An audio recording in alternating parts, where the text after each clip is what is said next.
Penyesalan Ujang, ayah tiri aniaya bocah 4 tahun hingga tewas, diam tertunduk ditangkap.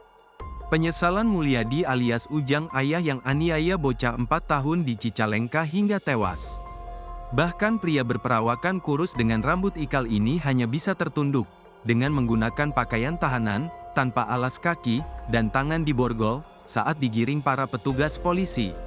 Kapolresta Bandung, Kombes Pol Kusworo Wibowo, mengungkapkan, kali ini jajaran Polresta Bandung bisa mengungkap kasus penganiayaan yang dilakukan ayah tiri kepada anak tirinya, hingga mengakibatkan meninggal dunia.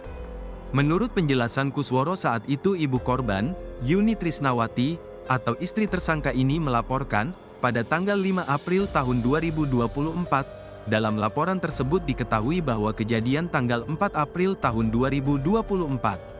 Jadi awal mulanya tanggal 4 April si anak berkelahi dengan saudaranya karena mereka, anak Yuni, 3 bersaudara, kata Kusworo. Kusworo mengatakan, kemudian bapak tirinya ini yang baru menikah kurang lebih 4-5 bulan dengan ibu korban, itu merasa terganggu dengan kedua anak yang bertengkar ini. Atas kekesalannya, tersangka melakukan pemukulan kepada korban, kepada anak di bawah umur ini, di bagian ulu hati.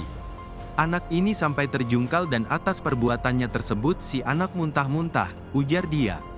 Setelah selesai istirahat, diminta makan lagi, tetap tidak bisa makan, tetap tidak bisa masuk, dan muntah lagi. Dan karena si anak tidak bisa makan, tersangka dalam hal ini bapak tirinya kembali kesal, katanya. Sehingga si bapak tiri ini, menurut Kusworo, melakukan pemukulan kembali kepada si anak.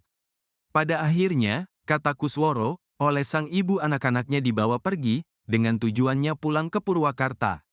Namun pada saat perjalanan pulang, korban meninggal dunia, katanya. Ibu ini dijelaskan Kusworo, membuat laporan polisi pada tanggal 5 April tahun 2024, dan seketika itu langsung gerak cepat penyidik Polresta Bandung.